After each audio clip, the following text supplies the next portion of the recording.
kid. You know the vibes. Friday vibes. Let's kick it off. Let's get right to it. Yes. Yes, 2 times. Y'all know the vibes though. She like, they go. She like, they go. Okay, ooh la la. She like, ooh la la. They go, ooh la la. She like, ooh la la. Looking for M's like I lost a friend. Hop up out the bed like, where's the bread? What it do, people? You're now tuned in. Popovich TV.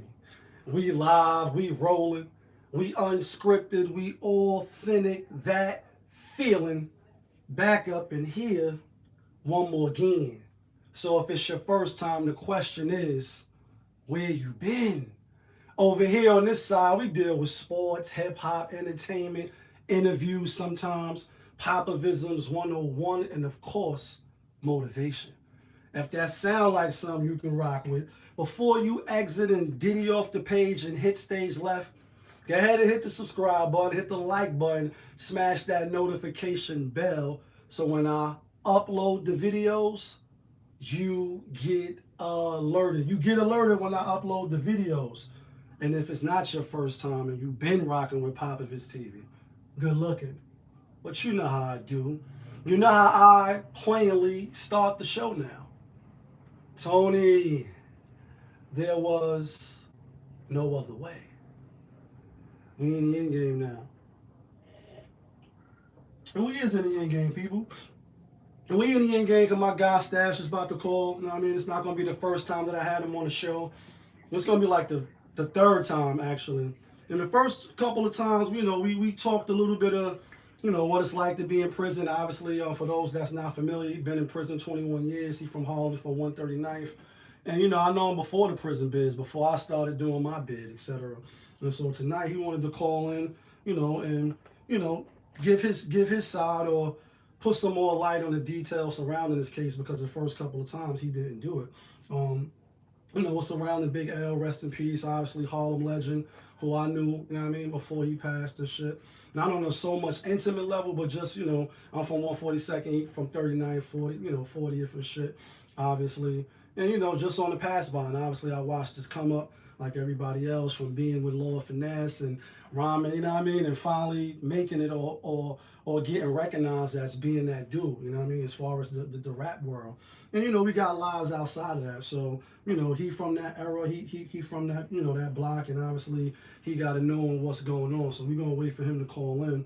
You know what I mean? Normally when you locked up, if you in the max like he is, you either get the phone call twice a week inside, showers twice a week inside, Mondays, Wednesdays, maybe Friday if you're Muslim, you know what I mean, or you go into services.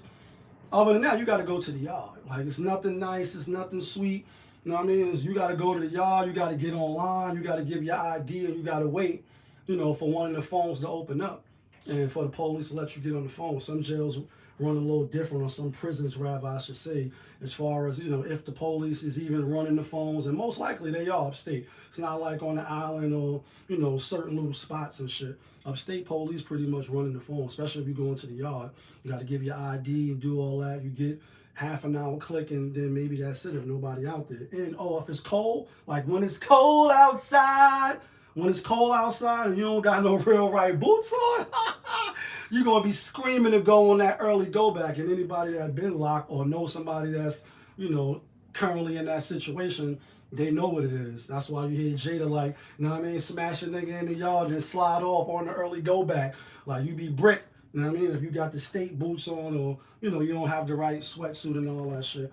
And if y'all see me fucking around with little different cameras and different angles, that's because I am. Like, we live on a couple of platforms. You know what I mean? Popovich TV, we live, we rolling, we unscripted, we authentic. That feeling. Here go my guy right here. You know what I mean? This is a prepaid collect call from an incarcerated individual at New York State Department of Corrections and Community Supervision. This call is subject to recording and monitoring. Preventing suicide is important. If you have concerns during this call, please contact the individual's facility to communicate with them. To accept charges, press 1. To refuse charges, thank you for using Securus. You may start the conversation now. STasH, what up, my guy? You already know the vibes, you already know. So we just started the show a little bit, you know what I mean? I was just getting the people to come in and just pretty much, prepping them on what we're going to be talking about and shit. So, like I said, I had you on the show before, you know what I mean? We appreciate you checking in with us. And so this is the third time around. The third time is the charm. And so we ain't really get into too much details. We just kind of spent the clip a little bit just in general. So, tonight we got a purpose and we're going to, give you the floor, let you talk, any way you feel necessary.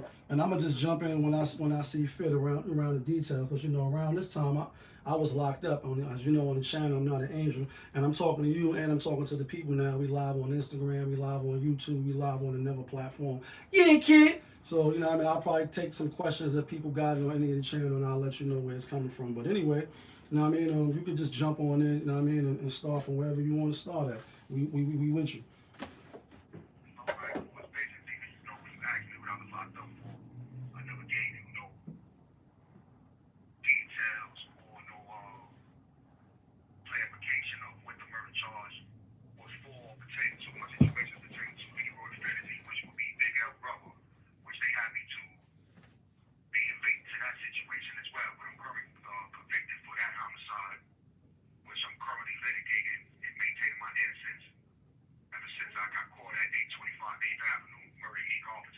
Right. So at the time I gave you a broad answer without no detail, so that's basically what I'm sitting down for as we speak.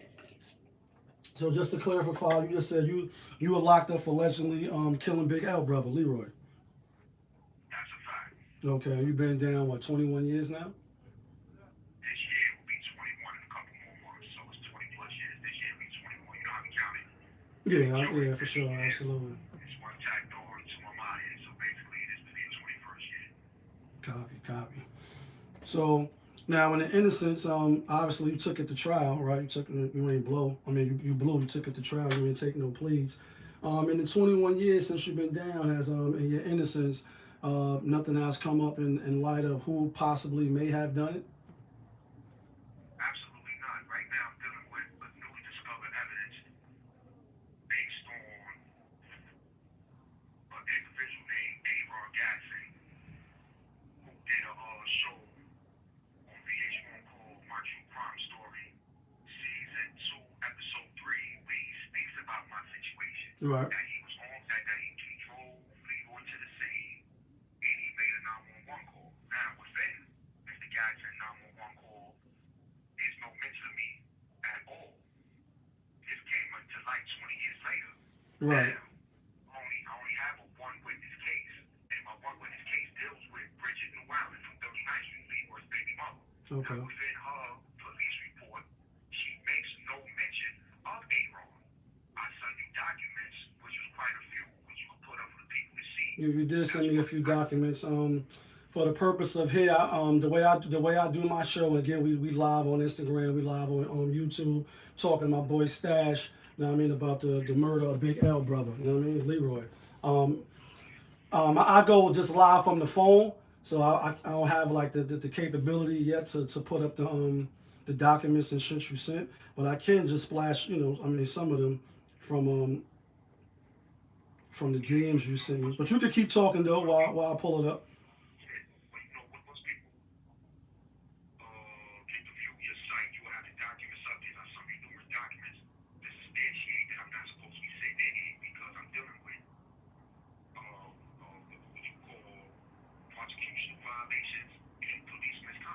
Right. You get what I'm saying? I also have police lying, which would be Detective Edward Watkins.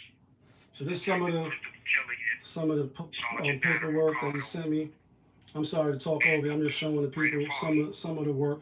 And I'm gonna end up putting it up once I edit it and do, like, obviously we live, we rolling, we unscripted. So, you know what I mean, what y'all hearing is in real time, you know what I mean? But send me a lot of stuff to look through. And I've looked through it. Yeah. So, I'm giving to you as he said because people have a lot of assumptions, what they thinking and what they thought happened pertaining to Big L and his brother, and people don't know the details. Right. And I'm gonna speak about the Big L situation, which we know him as Lamar.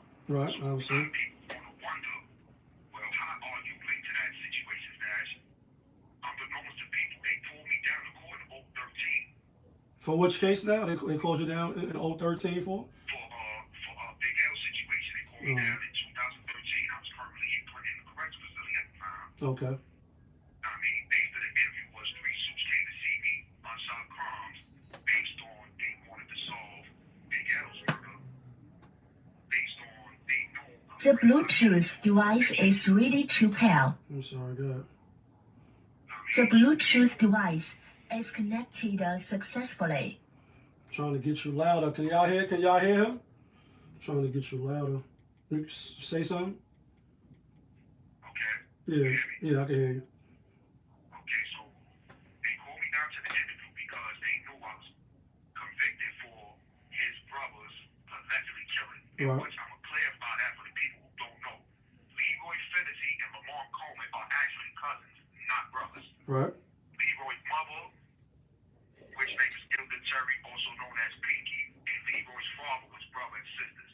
Pinky raised them as brothers because Donald's the oldest brother, then it's Leroy, and then it's Lamar. Okay. So the Finney's and his father, so, but they was raised as brother, people know that. But anyway, so they called me down to the interview, which was a short interview because I checked it, that was all. I had nothing to get to. So they wanted to see if you could add more details in light of what happened? No, what they wanted me to do was basically live say that Gerard Woodley killed Leroy. Excuse me, Big L. Oh. Now, they came to me based on, I don't know who they talking to with the investigation. They basically told me out their mouth, we know that you pushed the button, which is me. Right. Now, mind you, I was up north at the time, so I had the 97-day 3053 number. Yeah. We ran into each other in '99 in Elmira. The year of the kill, right. No, actuality, we ran into each other in 97, 98 in Comstock, actually. Oh, in Comstock, not Elmira. I went to Elmira afterwards. So Yeah. what they did was, while I was currently on the run for Leroy situation, prior to me getting apprehended in Murder Gate office, they did, subpoenas and seen that Mr. Woodley was writing me while I was up north priorly. Okay. So I told them, I'm not with bringing down no misery on nobody, on his loved ones, or friends. And y'all know I got a wrongful conviction. That's not even my cup of tea. Right. For one. And I told them straight to their face. I could have told y'all to get dick from a conference call. Instead of coming all the way down from Clinton, you said, right? That's all that fact. Only good thing that came about that was I got a good bus ride, ate some sugar cookies, and drunk some quarter water. Got to see the views for a hot minute, right? People don't know when you're behind that wall, you don't get to see much of nothing. You know what I mean? Even when you go on a visit, like the yard is just looking up to the wall like the yard in Green Haven, as Jadakiss says. So yeah, I know the feeling. You know what I mean? So that's how they put me linked to that situation, which they can't substantiate. Now, we deal with my current situation. I only have one witness case, which is Bridget Llewellyn. Bridget has been lying from the time this case has started. You see what I'm saying? And they know that. But they still maintain it. When you say they know that, who you referring to? The police? I'm referring to the 32nd precinct, and I'm referring to the ADA who represented my case, which would be Lisa Del Pizio, who was the main prosecutor on my case. I had two prosecutors. I know the second prosecutor last name was Graziano. Okay. So they maintained that she seen what she saw. When I sent you a document, I got the documents. I'm a forensic pathologist to tell you that Bridget didn't see what she saw. The forensic pathologist that I pay for is the top dude in the country. He done did Jameer Rice situation, Robert Kennedy. This man has been on CNN and everything and telling you she didn't see what she saw. And they still maintaining that what she telling you was truthful. Okay. But now, mind you, my case has a lot of twisted turns because they don't want to deal with the truth. Which is? Like I said, What was your alibi for the night in question? What was my alibi? Honestly, I didn't even give one. Because I've been maintaining my innocence from the day they put the bracelets on me. And I have been shown from my conviction with documents that she's lying. But I will sit there to this present day and time. So that's why I furnished you with some papers to show you that I can substantiate my claims. So now, when we was let's jump back to the first conversation. You know, when you was on Popovich TV, and you were saying you waiting for the clemency and you waiting for the appeals to be done. So that's all. Well, honestly, it's not clemency. The criminal review unit, who's run by Terry Rosenblatt, and her boss is Alvin Bragg.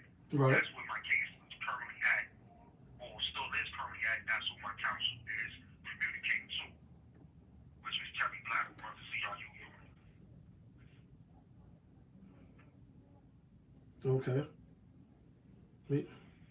Yeah, you could continue. I'm trying to get this thing down here proper, so I could be good. Yeah, so that's a fact because like I told you before, once you cipher through the money water, it becomes clear. You get what I'm saying? This woman said she was on the scene. She seen it go down, how the shots rang out, what was Leroy's position. She said she was position. She said she was an eyewitness. That's all of that fact. Well, that's so pretty much when I was asking you your alibi, what I'm saying you didn't get caught right there at the crime scene. They picked you up some. Absolutely not. I got caught months later in Murder Gate office downtown Manhattan. So you was just a suspect at that time. One of many. I wasn't the initial suspect. No, absolutely not. So you're saying there's multiple people that were suspect. So what's the outcome with them? Are they currently incarcerated as well, or what's going on? Are they still alive? They still out here? What's the word? Listen, I can't tell you what I don't know, so I'm not going to give you something that I don't know. Right. And lying ain't my thing, so if I can't give it to you raw, I'm not going to give it to you at all. But that shit there, I can't tell you. Because now if you look at the same situation with the L situation, that crime is still unsolved. Yeah. So like a lot of rappers, unfortunately, a lot of people that in the hip hop world, hip hop community, that's for whatever reason, cut down so early or so unexpected, untimely. A lot of their deaths is not solved. I mean, now at this point, these is like the first ones. Pac, Big L, rest in peace to all of them. Obviously Jam Master J's, and I believe they did find the people that ultimately did that to Jam Master J. But a lot of these cases get unsolved to where people was like, this shit is a conspiracy now. Like they knocking niggas off on the low. You know what I mean? Like shit is, it's not them that's knocking us off, it's us in that terms. But yeah, the case still pending. So I guess there's no closure. What do you say to that? Obviously from Harlem incidents, it is Harlem, your family is still in Harlem, and being away 21 years, do you feel like detached from it now, or do you still just wish the best for everyone involved, and obviously want your freedom? If you're saying I didn't do it, I've been in here 21 years. You know what I mean? My life is passing away, and I can show and prove. I'm keep calm, homie. I'm fighting for that every day, all day. That's what I'm saying. So I stand by what I stand on. That's it. That's all. That's why I furnished you with some documents. Yeah, I'm gonna put the documents up. I'm gonna definitely put the I showed a few of them, but people ain't gonna be able to see. So when I put it up again in the video form, we live right now, I'll put up all of the documents, and you sent me quite a few to look at, police reports, other incidents, stuff like that. Are you in contact with any of people in question and the family again when you speak towards closure? Some of us know each other. I know Al, even I got locked up when he got when he was killed. I was already in, and we from the same area. You know what I mean? So Harlem is real small, and the movers and shakers make it even smaller. Yeah, but I had no communication with his family because what a lot of people don't understand is Bridget never came forward willingly in my case. When the police came, she was nowhere to be found. When she went to the hospital, she didn't alert the detective or police there or Leroy's family. When they went back to Pinky House that night, she didn't tell the Right. The next morning, she didn't say nothing again. She went to the laundry mat. This is all her trial testimony. Then later that evening, she was in Popeyes with one of her girlfriends. Pinky called her to tell her the police want to talk to her. Detective Watkins escorted Mr. Wilding back to the prison, and that's when she gave a statement. She never came forward on her own accord at no given time. Now, with that being said, within my trial minutes, because I had two trials, I had a hung jury the first one, and I blew the second time. Right. In I'm my familiar. first trial, my counsel asked Mr. Wilding, which is Bridget, did you call the police? She says no. Second trial, she said she called the police. Now, mind you, first trial she said no, second trial, yeah. So now they saying the 911 call was disconnected or never go through. Everybody knows. On the first trial or the second time? No, follow me, homie. You got to follow me. The first trial, my lawyer asked Bridget, did she call the police? She said no. Because actually she had a cell phone with her while this crime was taking place. So she said she never called the cops. Right. The second time, she said yeah. So they saying that when she called the cops, the call got disconnected. Everyone knows if you call the police and the call drops or get disconnected, the police call you back. Right. Yeah, they definitely call you back. So you to make yeah, that's true. Okay. You follow me? It's no identification on my 911 tape, radio run 343/02 of Mr. Wilding having that cell phone. Also, she makes a call to his mother, which Pinky made a 911 call, and I gave you the documents. Right. Pinky never said who shot and killed her son. Pinky knew me from a child. Pinky did have no knowledge of who shot and killed her son because Bridget never said nothing for damn near 24 hours. Right. You have the documents that I sent you where you're going to see police operator and caller. That's Miss Terry, which is Leroy's mother, 911 call. That goes into misconduct. And the prosecution knows that Bridget is lying. Now, mind you, the misconduct goes on. Bridget never IDs me from that interview with the police on 3/28/02. An interview or a lineup? No, it was never no lineup. Mind you, I was never in police custody at 3/28/2002. I was never in police Right, custody. because couple months later. They show Okay. her a photo. Now, when I get the trial, prior to my first trial, the ABA admits Bridget never ID'd me. She never gave no facial description, nothing. So that means Detective Watkins, Detective Killian gave false testimony in the pre-trial about an identification that never took place. So after you said the first trial, right? You had ultimately had 3 trials, right? Two. 2. What was they offering you, and why not the cop? I know the answer is probably obvious, but for the people that's tuning in, people that's watching, I went to trial. I never blew trial. I won the only time I went to trial, but I copped out obviously, and I spoke about this on the channel. And I'm just speaking to the viewers real quick before I let you jump back in.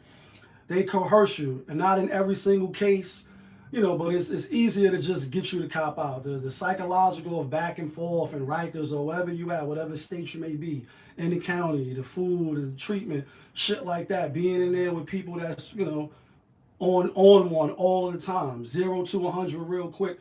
If you facing a little time, and obviously in his case, facing murder, it's a little different. But you see people cop out all the time. Just to like, fucking, I'm gonna go up north and woo, woo, woo. Now you could jump back in, STasH. I just wanted to paint that picture. I believe I know why you ain't cop out, because I wouldn't cop out either if I'm not guilty. If I'm saying I didn't do it, I'm not copping out. I'm gonna tell you why I cop out, and I want to dispel this rumor that's been going around the neighborhood.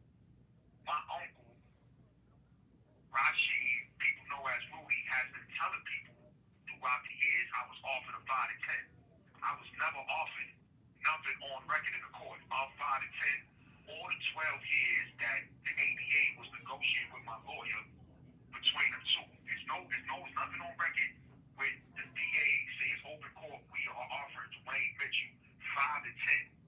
Right. That's a rumor that my uncle, I don't know where he got that from.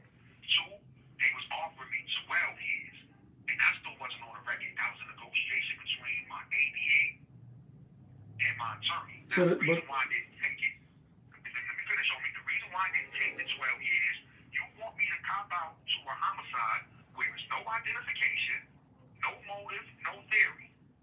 The only person who could place me at the scene is Bridget. You have no forensic evidence, no DNA, no fingerprints, no hair, no spit, no urine, no nothing.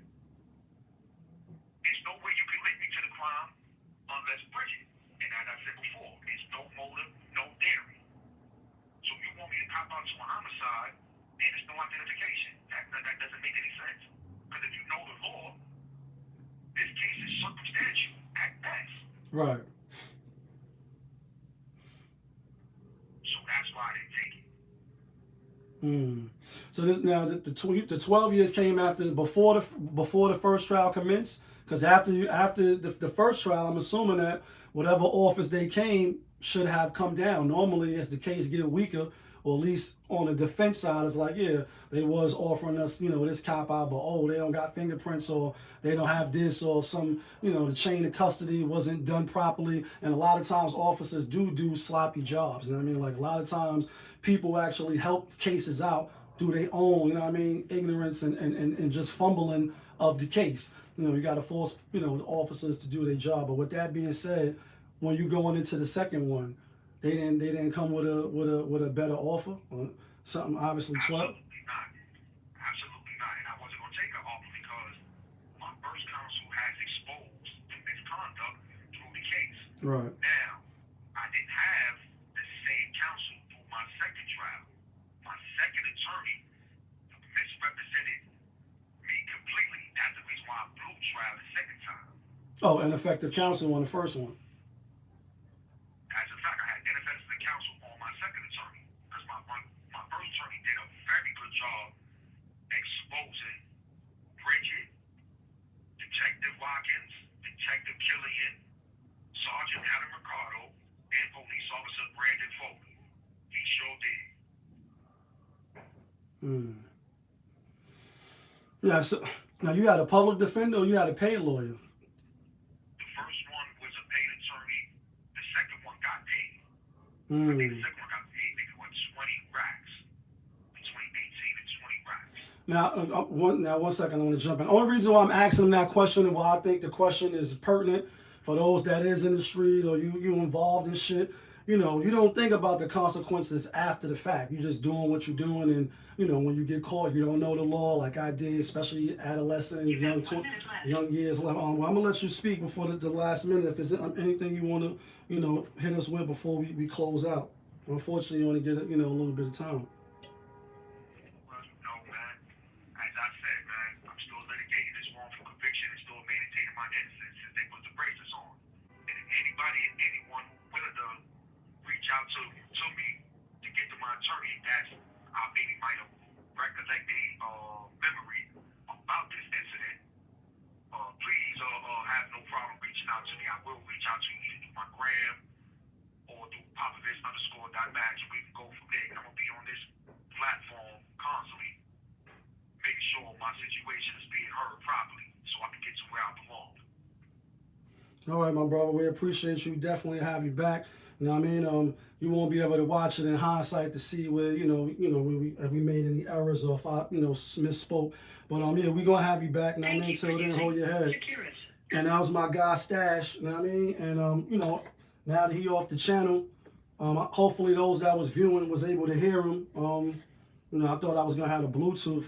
When you live, shit just happens sometimes. So he wasn't actually playing out of the radio. That's why I had the phone. But first, let me just say this. His views and his perspective and all that is not necessarily mine. I was locked up when the incident took place.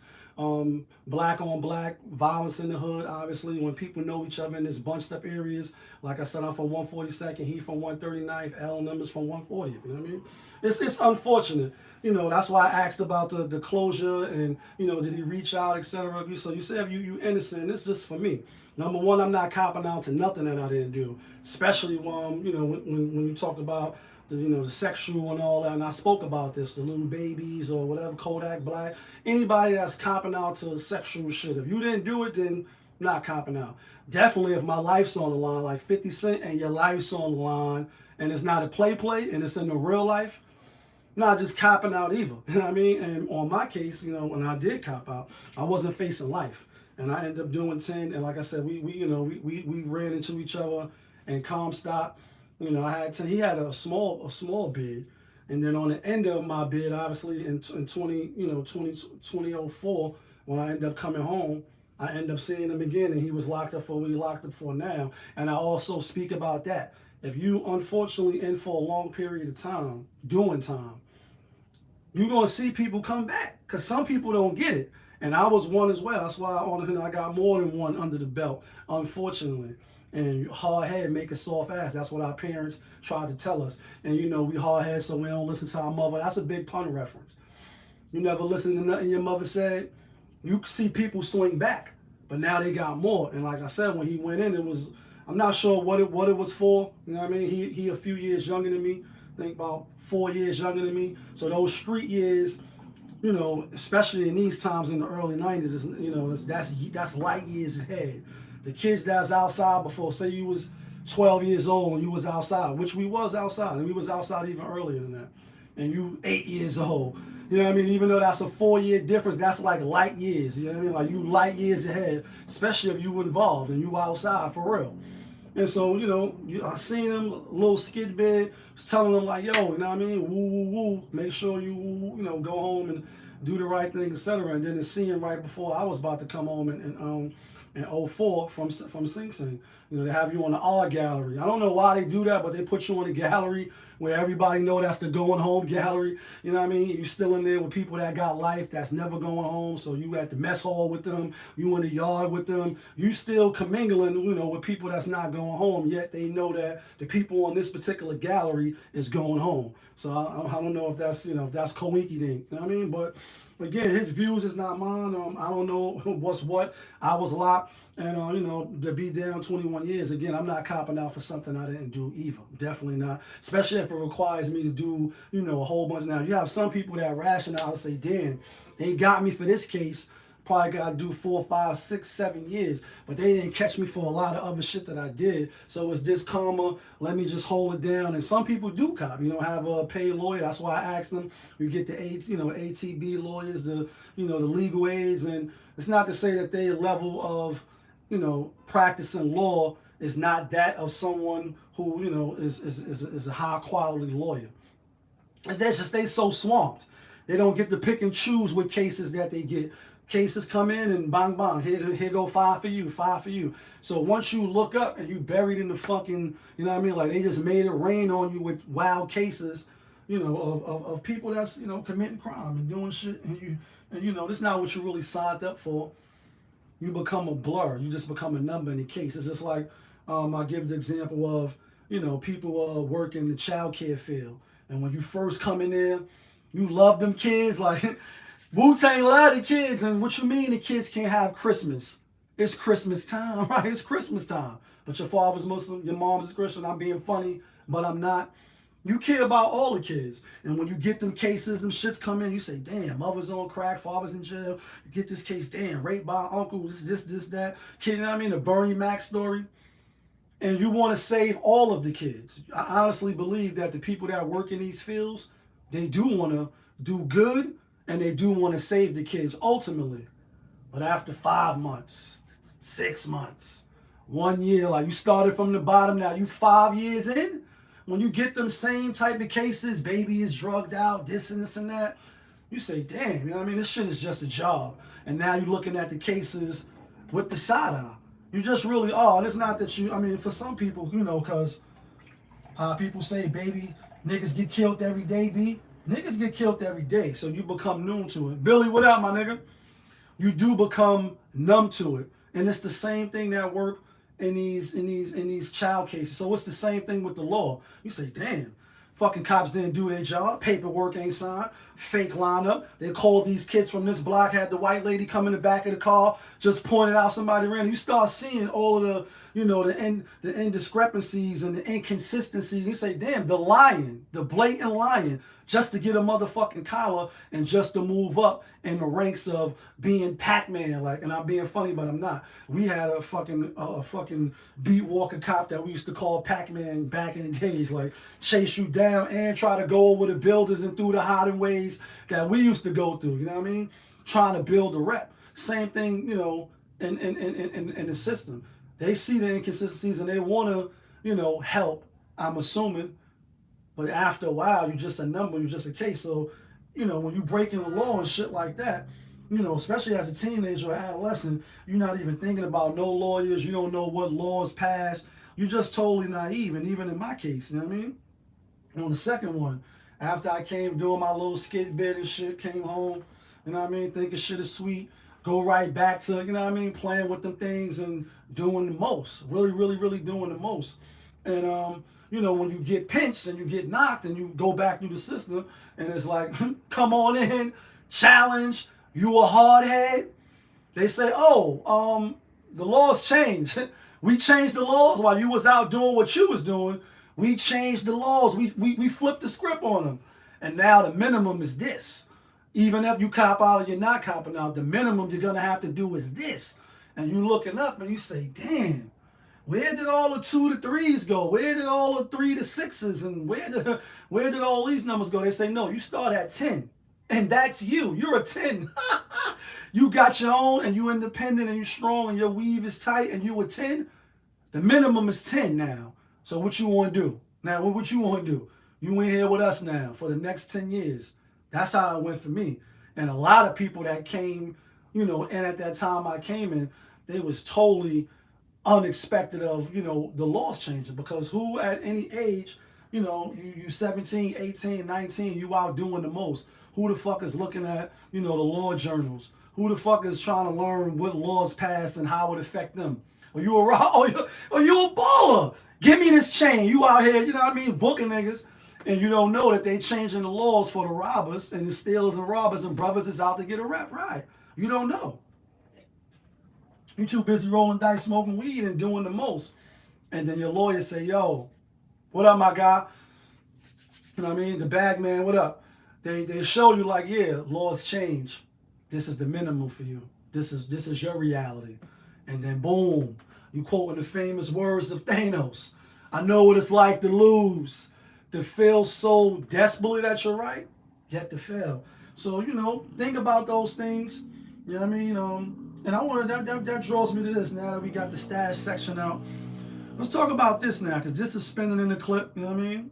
And I'm gonna quote Styles on this. Styles P, you know, hip hop, sports, entertainment on the channel. Styles said, every crew got killers, but why don't you pull a few Urkels out, all right? And I'm saying that to say, like, it remind me when I was, this is real quick because this is my show, and we unset, you know what I mean? We don't have no set format. When I, on my first bid, you know what I mean? And I did the skid bid. I mean, I was the fucking youngest prisoner ever, and I'm not bragging, I'm just showing you. Yeah, STasH came on already. He took from 7 to 7:30 on his slot time. You know what I mean? And then you know how that should go. I didn't know if he was going to call back or not, but he said it was brick ass outside. And when it's cold outside, you want to go back on that early go back. That's a fact. Especially if you don't got the right gear on. You be like Trey Young and this brick outside. But anyway, you know what I mean? Styles said, every crew got killers, but won't you pull a few Urkels out? I'm talking wild, like, you know what I mean? On that Phantom album. And I'm saying that to say this, like, when I was in Woodburn, and I was I always used to chill with Mr. Connie and Jamal, you know what I mean, the brother, aka Tricky Dick, you know what I mean, who started the boxing program in prison. And I used to play chess with them and they used to kill me. And, you know, just soaking up the, you know what I mean, the wisdom from them. And he was telling me a story at another time when he came to prison, Mr. Connie that is, and he was in Sing Sing, which I end up ultimately going to Sing Sing like 3 times after having this conversation with him at 16. He like, it was in the yard playing dice, so you know this got to be old prison. You know what I mean? And he like, one of the young dudes was overzealous. He was giving a speech with vigor. Pass the wine cooler, you big black nigga, right? You jingling, baby. And that's an LL reference.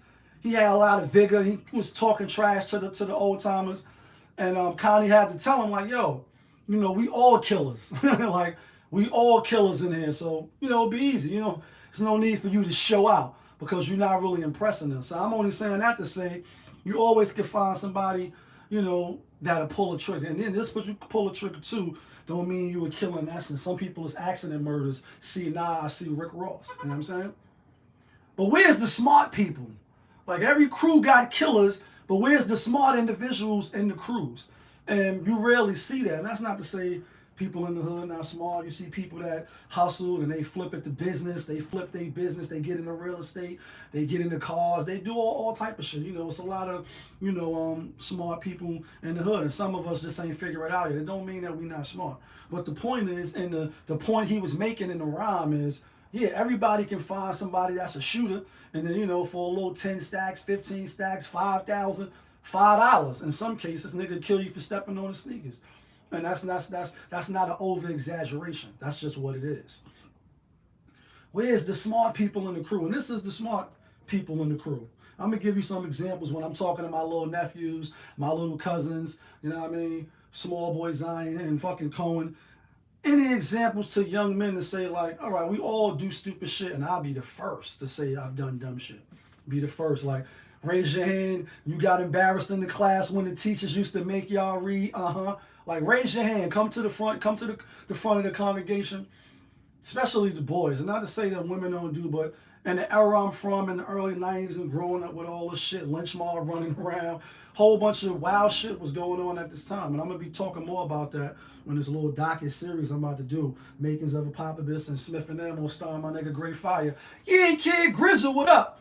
You know, you don't see the smart individuals coming out. And this is some examples of smart individuals or people that got your best interest. Because what we're about to talk about now, while I preface my statement by that, is we're going to talk about Brandon Miller, the Alabama player who's maybe allegedly kind of sort of linked to this killing of the young lady Jamia Harris and the Darius Miles and his other man, you know, and they locked up now as the pre-trial and all this shit, you know, unfolds. Karate Kid, not the one with Will Smith's son. Like how Kanye said, I ain't talking about the rich one, Will Smith and his son. Not the one with Will Smith's son and Jackie Chan. I'm talking about the one with Daniel's son and Mr. Miyagi. Wax on, wax off. And you see in the action with Johnny, like Johnny Blaze, Johnny Cage. Johnny, before he fucked Daniel LaRusso up on the beach, and they was looking down, they was on the bike and all that. And, you know, I don't know the other character's name, but his mans in them. Like, you know what I mean? D, why you always got to bother people and why you always got to do, like, you know what I mean? We going to take this nigga on a straight rough ride. And whatever I'm doing, my mans in them is doing. Because that's my mans in them. So they looking down there on the dirt bikes and shit. And he like, yo, you know, I think he was trying to pass him a beer or some shit like that. And Johnny was like, nah. Johnny was like, nah, I'm good. I'm graduating this year. I got shit going on for me. I got my whole life ahead of me. I'm not about to throw it away and fuck it up on some drinking and driving shit and have no beer. That's gangster. That's gangster. Even though he was a sucker for love ass nigga, simp ass, mangina ass nigga. You know what I mean? I'm being funny, but I'm not. And he was crushing on the girl. I forget her name. You know what I mean? So he beat Daniel up because he didn't want to see her, you know, liking somebody else. He still was like, nah, he wasn't easily influenced. So that's why when Styles is like, every crew got killers, won't you pull a few Urkels out? So his man is down for the shits. He's like, yo, drink the beer, do all this. You know what I mean? We getting lit. We lit. And he like, nah, I'm good. I'm Kanye West and T-Pain. I'm good. I got graduation. I got this coming up. I got this coming up. He like, nah, I'm good. Then they drive down there, you know what I mean? And even though he, you know, snuffed him and all that, and he tried to shake his hand and punch him, you know, he whipped Daniel LaRusso ass. But that was an example of pulling a few Urkels out. It's another one. And also showing that you can stand up to peer pressure, you don't have to follow. And I'll give another example. Boys in the Hood, when I quote a lot on the channel. Boys in the Hood, fantastic, great hood classic movie. And even though it was about the boys in the hood, the undertone of the movie, which was what the movie was really about, is Fury saving his son from the hood. And if you have a father in the home or you're being raised by a strong man, father figure, then you probably can overcome the circumstances. But in the movie, after they, killed Ricky, Ricky run, they killed him, you know what I mean? When they was going to get revenge, Ice Cube and them, Doughboy and them, and Trey, that was his name in the movie, Cuban Gooding Jr., he in the car, he mad, he ready, all for emotion. He ready to do the most. He think he ready to do the most. Until finally, when they driving and if you a little young and you don't know the movie, go watch the movie. And then I'm going to tell you what happened. He in the back, niggas just driving because they fully ready with the shits. Ice Cube, the other people in the car, they fully was ready to do whatever it was that they thought they had to do, which was kill niggas. Like, you know what I mean? It's hard not to kill niggas. It's like a full-time job not to kill. Right, niggas test you when your gun goes warm, right? So you got to keep it realer. And he like, yo, let me out. And they kind of brush it off a little bit. Keep driving a couple more, you know what I mean? Maybe a block or two when the movie is over. But they keep driving a little bit more. But he stayed firm. Let me out, though. You know what I mean? Pulls over. Let the nigga out, you know what I mean? And then they went and handled their business. That's pulling a few Urkels out. And it's also standing up to the peer pressures of happen to do what you think, what you see your friends or your peers doing. And you see a lot of that happen in today's, with men and women. Any little challenge come, dick in the air, put the dick in like Chris Rock when he was like, women to dance to anything, dick in your ear, put the dick in your ear, like you'll just do that challenge now. Now all of a sudden it's a dick in your ear. And that's you, ladies. And even with men, you know what I mean? Doing the most. So the kids is impressionable. And so, we need more strongness as far as, being able to say no and then accepting the consequences of not being popular. But because social media want everybody to be a star, like everybody loves a star. Shout outs to Dougie Fresh. When he, and they looped that from Michael Jackson. When he's on top, but nobody ever comes around when he starts to drop. So you think your popularity is going down. So you selling hamburgers on the side of the Brooklyn Bridge. You setting yourself on fire. You walking like Missy and you can't stand the rain. You're doing the most. And you're becoming the hostess of the mostest. All because you can't, reject or deal with not being in the cool crowd. And your kids is following along. And so you need people like Johnny to look at your man and be like, nah, I don't want to drink, dumbass. I'm graduating in a few days. I'm going to college. I got big plans. I'm going to be the CEO of a corporation. And you see Trey in the car with Doughboy and I'm like, yo, let me out. Let me out. Because I'm not built for that yakisobe and chili con corn when they lock you up and catch you for the body that you're going to catch. Like you caught a body about a week ago, 2 weeks later, you're going to be eating motherfucking chili con corn and I don't care. Sick. You're going to be sick. And so I said all that to talk about the Brandon dude, Brandon Miller. So he played in the first game. Alabama, they're one of the top teams in the country right now. And they're not even known for basketball. They're known for football. Nick Saban and them. And so he's that dude, or projected to be that dude. Same thing with Darius Miles, possibly, maybe, kind of, sort of could have made it. Yet you chasing after, a young lady who don't want you no more. You bring your man with you who not even in college. He didn't even take the initiative. And we all know that, half of the battle, or at least some of the battle, is just showing up. See, that's how you're going to beat most people, by just being present. That's why in the beginning of the class, and I used to be late a lot, but I still made it. Like Kanye said, I'm going to be late today. I got to figure out what I'm finna wear. Like, you know what I mean? They say present when I call your name, present. Yeah, you showed up today, even though you may not even want to. And that's most of the battle right there, just showing up. You can fuck it up when you get there, but at least you showed up, because some people not even going to get out of bed. They're not going to come out the cell like in American Me, and you got to respect it. You know what I mean? When they're walking by at the end of the movie, and they're like, you coming out? And like the first couple of people was like, nah, close that cell back immediately. Like, oh no, I want to live today. And even though I'm living in here with you motherfuckers and y'all running this shit, taking my commissary and woo woo woo, I want to live. You know what I mean? I'm getting up out of here. I'm gonna stay inside. And then you see homie, the one of the stars of the movie, and I can't think of his name right now. He came out, proved something, and got stabbed the fuck up and then thrown off the top tier. and I know what it's like to lose and you're dead. Or you a resident from Queens, as I like to say, and you did it and done. So this dude here, allegedly, and as more details come out, we'll see if he's really involved. First of all, I want to say to the young, for the young brother, I hope he's not involved. You know what I mean? Obviously, not because he's talented and he got a chance to change the trajectory of his own life as well as his family, generations to come, inshallah. It's just because even if he brought, right? Because now that's the thing, is like in the laws, like you're a necessity. But it's different states, not in New York, not in New Jersey. Alabama is different laws. And just like I quote on the show a lot, The Walking Dead, everybody gets to govern their town and their people the way they want. So legal over here is 16, legal over there is 17, and you can do this in this state, you can't do this in this state. And ignorance is no excuse. So you need to know. But lucky for him, if this what they saying is true, if he did bring the gun, he's still not, what's up, sis?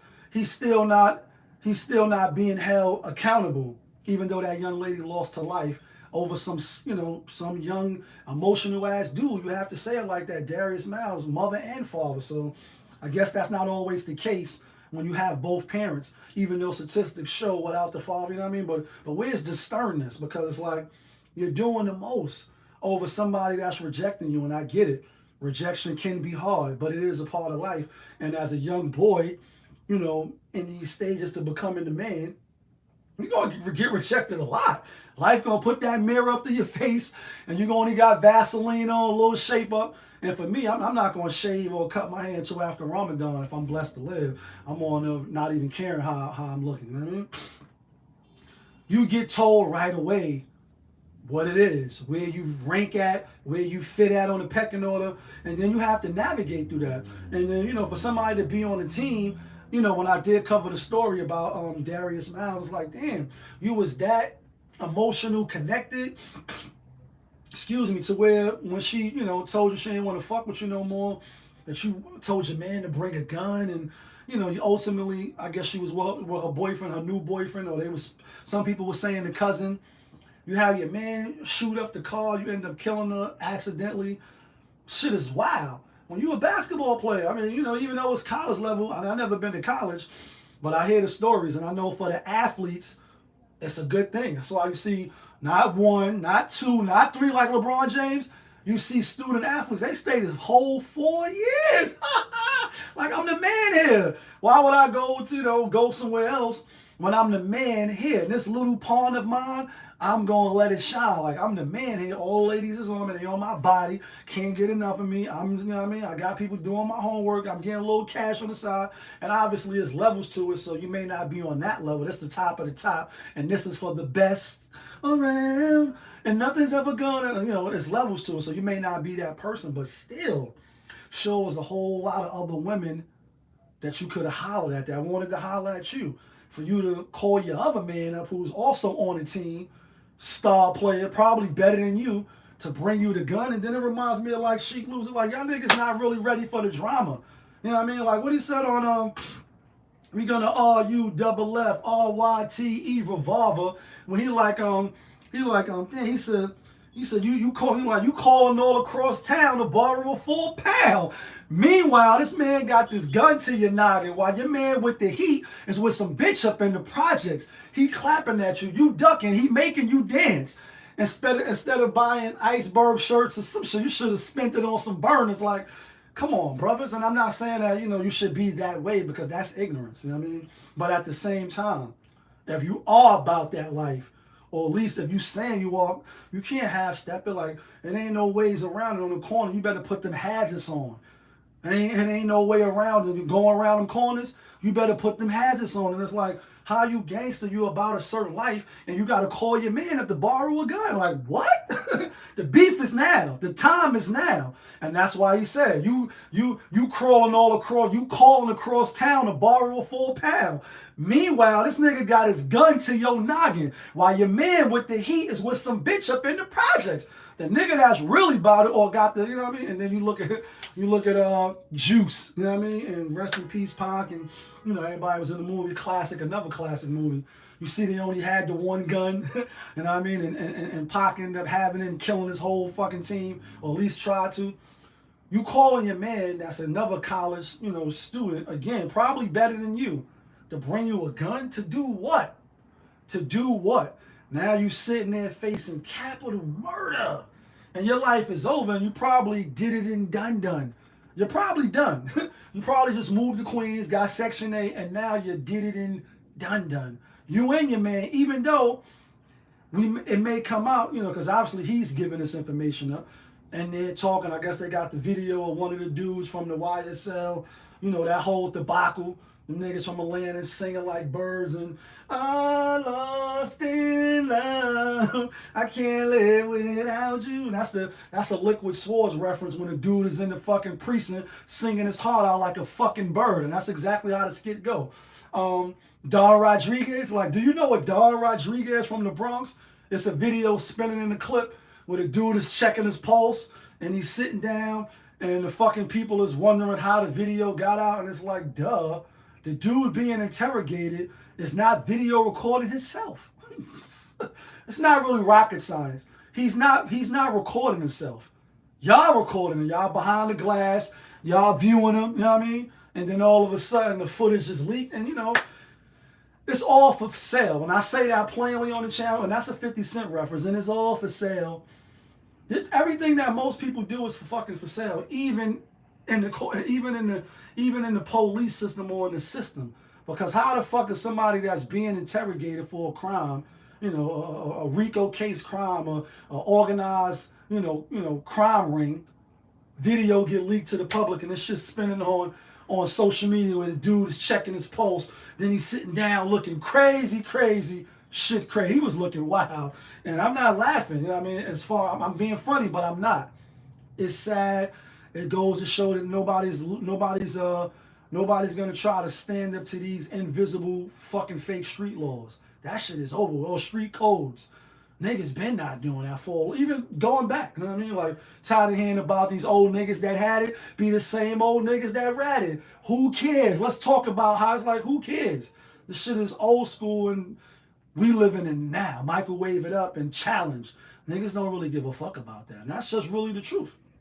Say what you will. 20 years ago, 50, 15 years ago, that's a long time in people's minds. So, we'll see what happens. It's an unfortunate event. And I hope it's allegedly that, because they're saying it was in some cloths or some clothes. He didn't know, he didn't open up the text. He was on his way back somewhere, so he didn't even know. So I hope that's the case. But like, I'll just end it with this as far as that particular topic. Uncles, fathers, big brothers, cousins. When you're talking to your little cousins, your little nephews, people under you and your family, and you're supposed to save yourself and your family from a fire whose fuel is men and stone. That's from the good book. Today is Friday. All praises due to the Most High. Feeling blessed, feeling highly favored. Yeah, kid, that feeling as you should. Talk to them about, it's cool to be tough. It's cool to not get played. It's definitely, cool to not get picked on, and don't be the herd. Don't let people smack your hat off and take your cookies, take your butter crunch cookies and your chocolate milk. Don't let them play you like that. But it's also cool, and it's also even more imperative, and we should put more emphasis on being smart. On being smart. Be the killer and be the Urkel. So when STasH say every crew got killers, why don't you pull a few Urkels out? Teach your son, your nieces, and your nephews, to be smart. It's anything to just, even if it's not in anger and you got to defend yourself and let off and take and delete somebody. Self-defense. It takes something to do that. But it also takes, and this is the last thing I'll say, it's a video spinning in the clip. It's like a kid, he got like a jacket on. Some old boy, Cohen Jones, I just was talking about you. He got the jacket on and all that. And he looked smooth, you know what I mean? And it's another dude who look, you know what I mean, low down, greedy and grimy, shifty, you know what I mean? Low down, greedy and grimy. And he, pretty much antagonizing him like, yo, I'll whip you out. It looked like he might have was faking the funk, or maybe he might have had something. And he's like, yo, you better get up out of here. And then you see the dude get in the car, right? Like he get in the car, and then, it looked like the kid on the outside might have was reaching for the door. I can't really recall, but the door lock or whatever. And he pretty much just sitting there. And when you read in the comments of that particular post, you see a lot of people clown him for being soft, for being this, for being that. And what I'm saying is, teach your sons, your stepsons, your little cousins, your little nephews, it's cool to be hard. It's cool to know how to defend yourself and not be a sucker. Because nobody want to be a sucker. And everybody's not a fighter. Some people is lovers. It is what it is. But be smart. There's nothing wrong with being smart, because normal time, if you can be smart, then you can outsmart. And you see some organizations where you see the less strong person, but the one that can think, the one that can organize, the one that know how to network and work the room, they have all the power. And the strong and the muscle niggas work for them. They under them. Like the Big Pun skit, like y'all under us. You work for Don Corleone, now this street corner is us. You under us now. A lot of times you see them under them. You don't see, you know what I mean, the stronger most of the time over the person smart. Even in the movies, you may be the killer and the strong, but the smart dude that's playing chess and not checkers, he gonna outmaneuver you, and then all of a sudden you off the board easy. You know what I mean? Easy as in Murder Moot. And speaking of Harlem, being how we had STasH on, you know what I mean, I want to say real quick, because I didn't know about it yesterday. Condolences to Cam. Lost his mom's. Had the services for his mom's yesterday. Seen a lot of people that I know up there. You know what I mean? At what is it? Benson. I think it's Benson. No. What is it up there? I forget. I had my pop services there as well. Hall on 145th and St. Nick. I think it's Benson. So condolences and prayers, and may Allah have mercy on her. May Allah give their family relief in this time of grief. And then I'll just say this as well. My mom's still alive. All praise due. Love you, mommy. You know what I mean? If your mom's still alive, you know what I mean, or your pops, whoever, your parents, even if they wasn't the best, even if they wasn't the best around, nothing's ever gonna, even if they're not the best or they wasn't the best, when they in their later years and they get closer to death, as we all are, you know what I mean? And that's why I often quote on the channel, because I think about it. I know a lot of people, they don't want to think about death, they don't want to think about certain things, but I think that it's good to, so that you can appreciate and be grateful for why you're here now and living in the moment in real time. So that's why I always quote KRS-One. Do you ever think about when you're out of here? Record deal, video, out of here. Mercedes, Benz, and Range Rover, all that shit out of here. Your mortgage, your big Jesus piece, whatever you got, your bike, your little trinkets and your fan dues, possessions, all that shit ain't gonna mean nothing. And we all will ultimately get dirt put on us. That's a fact. You know what I mean? And so, in light of hearing that, I think about my own death. I think about my parents, you know what I mean, that's here, or my mom's. And we all should reverence them and try to, show them as much grace, mercy, love, and compassion as possible. You know what I mean? While they're here, so that it won't be no regrets. And at the funeral, you're not bawling tears of, how much time you could have spent, what you should have did, what you should have said, you know what I mean? And things of that nature. We should try to treat them to the best of our ability. Over here in this culture, you know what I mean? Because time, the way our shit is set up over here in America, a lot of them go to the homes. And I've been to the homes a few times with my pops and my grandmother. May they both, rest in peace, and may Allah have mercy. You see the people in there, and you see that nobody really come check. And, I just remember people in my, family happen to go there. And obviously, I'm not unique in that. Other family, people that's watching, your family may be in it, you may know people, and old customs, alleged, we never did that. We always had them with us, and the elders, we looked towards them for guidance and for wisdom, and they lived longer. They wasn't on that American diet. So, you know, the lesson from him, obviously, I'm sure, you know, he sent her out well, and you know, he made her proud. Obviously, he, you know, his legacy is certified and solidified in the hip hop world with the Dipset as his own self. So I'm sure he gave her a nice life once he was able to get money and be in position to, you know, to look out for her and give her what she wanted. You know what I mean? I don't know what she passed from, if she had sickness and none of that. But while your parents is here, your father and your moms, definitely let them know you love them and you know you appreciate them. You know what I'm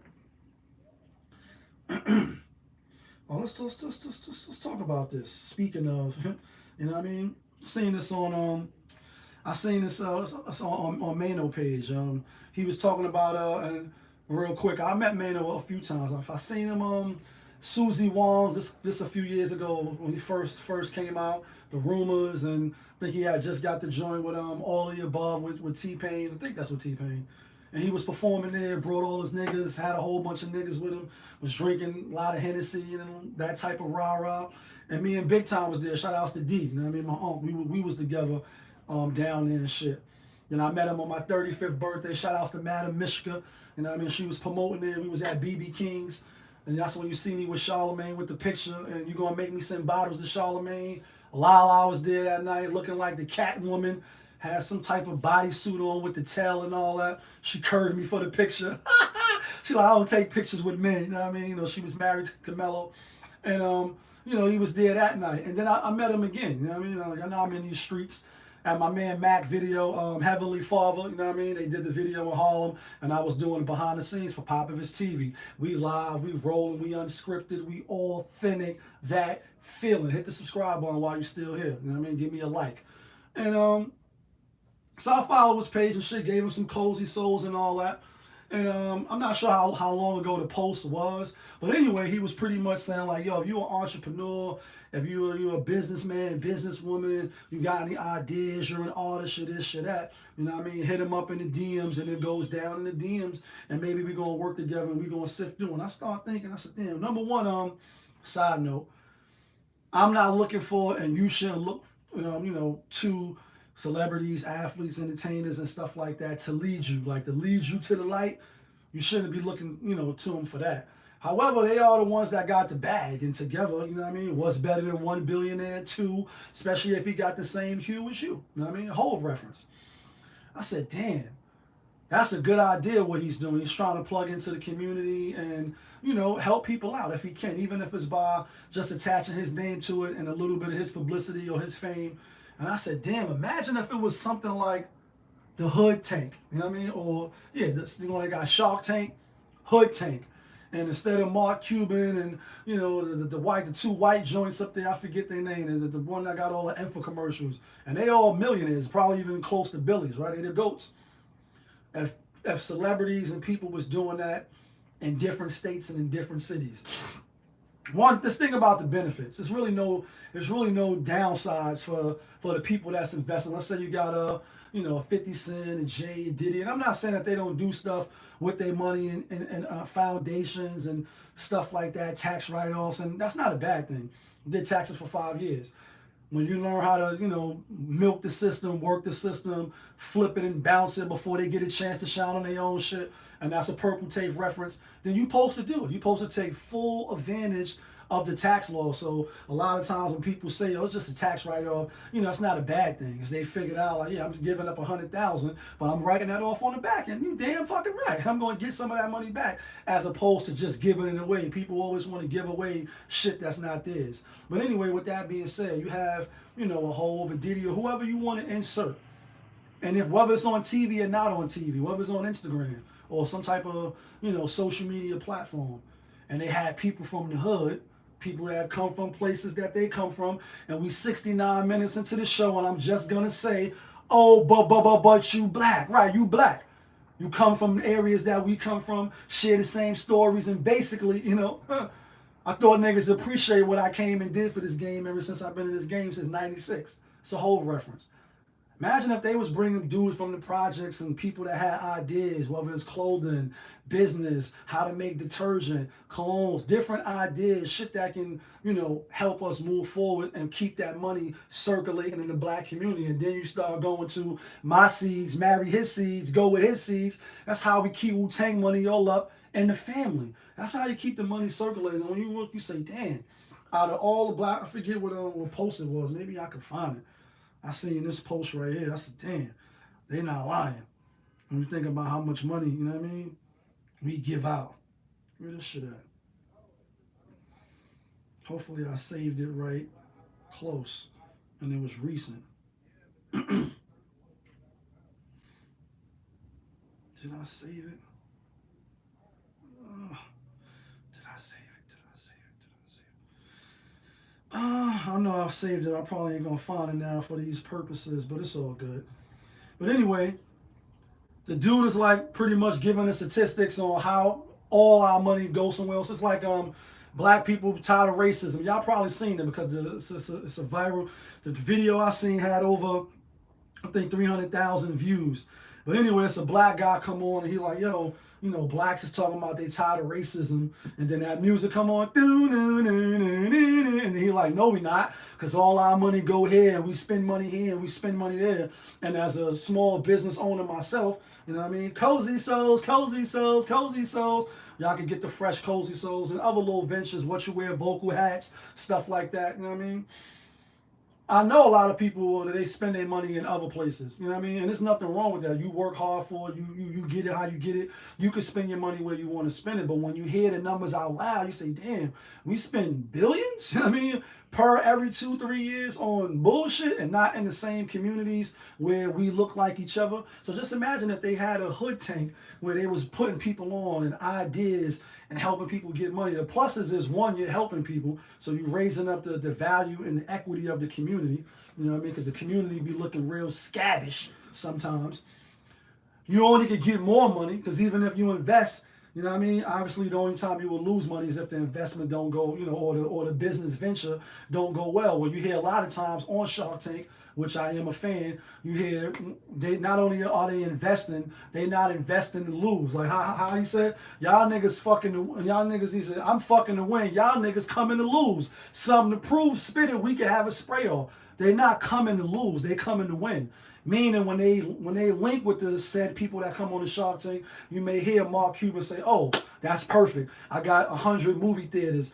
We're going to put your popcorn right in our movie theaters. We're going to put your candies right in here. You hear the lady who I can't think of her name. She run the fucking, the infomercial station. She like, boom, not only am I going to give you the 10% you asking for, I'm going to throw you on my channel and give you all the odds. Like, they're going to help you win. So I'm sure some businesses probably don't pan out, the way that, they show you on the show. But what do you got to lose? Some of these people is, they millionaire. So just imagine that. And the last thing I'll say about that, because I think it's a great idea what Maynard was doing. Maybe he can link with some other people and they can have a hood tank, a Shark Tank. You only gonna increase your own money by helping people. You know what I mean? That's how you build, because when you go to certain areas, the lawyers and doctors, even in Harlem, you see some blocks look like shit and some blocks don't look like shit. You say, damn, what's the difference between the gun line? You see shit on certain blocks. You playing, I call it the shit game. And I ride my bike a lot, so it's like you dodging the shit drops. Literally on certain blocks. Fucking nasty ass dog owners. I'm sure your houses look like shit. But that's a side note. Then on other blocks, you say, damn, the cars are a little nicer. Different people work here. It's more, affluent. And they don't want that shit in their neighborhood. So they take pride. And then I think when I was a kid, and I get out of here because we're not going to stay on that much longer. I think about when I was a kid coming up. The back of the building, like when you go, say, in your building, wherever you at, you got the back part to where it's not the front of the building. We should just toss garbage out. Like, I wouldn't even go downstairs. Some of it, I started off being scared to go downstairs just because of the era and the time we was living at. Building is really the Carter, like New Jack City, you know what I mean, at one point in time. Crazy shit, crazy. I'm going to be talking more about that. The making of a Popovich and Smith & Ammo, starring my boy Gray Fire. Shout out to Gray. You should just throw the garbage in the back. And I'm only pointing that out to say, when you don't give a fuck, the mentality is, not giving a fuck. So the morale is lower. And when you care about a thing, like when you get a fresh pair of J's, you get your brand new fucking Air Force Ones, you don't want to fuck them up. You don't want no creases in them. You put the thing in them so they don't crease. You wipe them off. You make sure, you know, the fucking ink from your jeans don't mess it up. And you take real good care because you want to take care of them. It's yours.